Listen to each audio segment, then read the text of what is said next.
Wow. Good afternoon. So I guess I'm technically the only person who is not from the Bay Area on this panel, so that gives my title of my talk a little more resonance.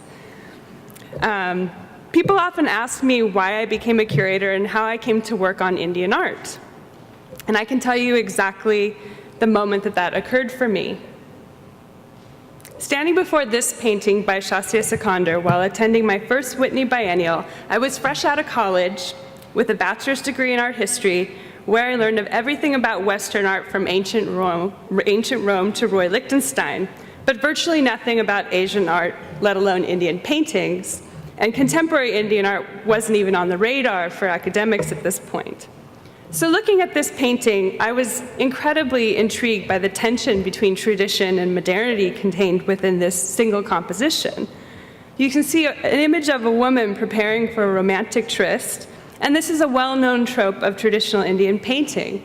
However, the face is blocked by a blue circle. Indeed, the whole composition has been painted with layers of images as if spray painted on like graffiti. This experience inspired my journey through the history of Indian art, and it has guided my thinking about art ever since. It has challenged me to study the relationship of India's past and present artistic traditions in a meaningful and nuanced manner. It was really happenstance that I ended up at a museum with a renowned collection of South Asian art. I had returned to my hometown in Los Angeles after finishing my master's degree and was trying to decide whether I wanted to pursue a PhD in art history. A friend of mine was working at LACMA, the LA County Museum of Art, and called to see if I wanted a part-time job.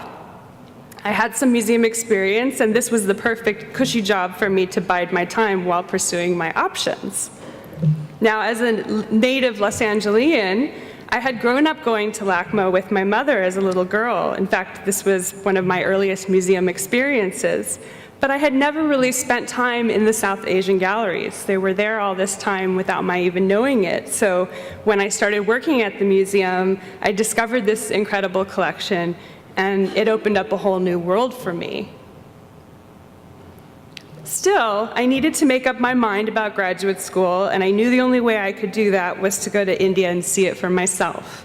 So I went for the first time in 2004 on a 3-week research trip, which began with a site seminar at the Buddhist caves of Ajanta and ended with a tour of contemporary art galleries and artist studios in Mumbai and Delhi.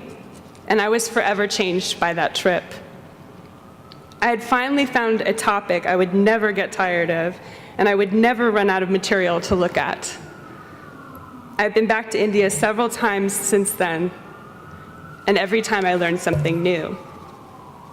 But probably the most rewarding experience for me thus far has been the opportunity to express my fascination with India's traditional and contemporary culture through curating this exhibition in 2009, entitled Heroes and Villains, The Battle for Good in India's Comics, which explored the legacy of heroic narratives in Indian art from traditional Indian paintings to contemporary Indian comic books.